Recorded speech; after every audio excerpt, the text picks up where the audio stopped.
আজকের আমার ব্রাইড আমার খুব বাড়ির পাশেই ছিল, যেমন মিষ্টি তেমন সুন্দরী। তো চলো দেখে নেওয়া যাক আজকে আমি কোথায় গেছিলাম। আজকে আমি গেছিলাম আমারই বাড়ির পাশে, জ্যাংরা হাতিয়ারা আই গেস ওটার নাম। তো সেখানে আজকে আমার ক্লায়েন্ট ছিল। তো চলো শুনে নেওয়া যাক রিকোয়ারমেন্ট কী ছিল। হাই, কেমন আছো? ভালো। বলো আজকে আমার থেকে কি চাই। রিসেপশনের লুক। ওদিকে তাকালে হবে না, আমার দিকে তাকিয়ে বলো কি কি চাই। রিসেপশনের লুক চাই। আচ্ছা, কিরকম কি রিকোয়ারমেন্ট আছে? আমি হেভি সাজ পছন্দ করি না, একদম আচ্ছা। সিম্পল চাই। আর আমি আইলাইনার চাই না ওপর থেকে, আমি নিচ থেকে একটু কাজলটা হবে আমার। আর বেসটাও আমার একদম হালকা হবে। লিপস্টিক আমার লেহেঙ্গার যা কালার সেটার অনুযায়ী তুমি দেখো।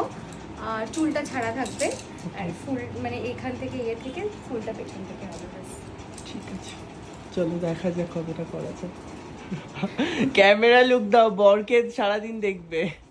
তো দিভাইয়ের রিকোয়ারমেন্ট অনুযায়ী আমি এখানে হাফ ডান করে একটা ক্লিপ নিয়ে নিয়েছিলাম। আর তারপর যেরকম হেয়ার স্টাইল করতে চেয়েছিল আমি সেরকমই কিছুটা করার চেষ্টা করেছিলাম।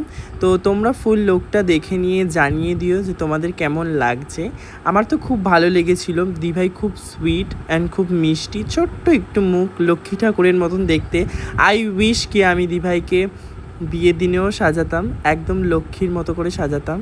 তো চলো রিভিউ শুনে নেওয়া যাক কেমন কি রিভিউ দিয়েছিল। যেরকম চেয়েছিলে হয়েছে?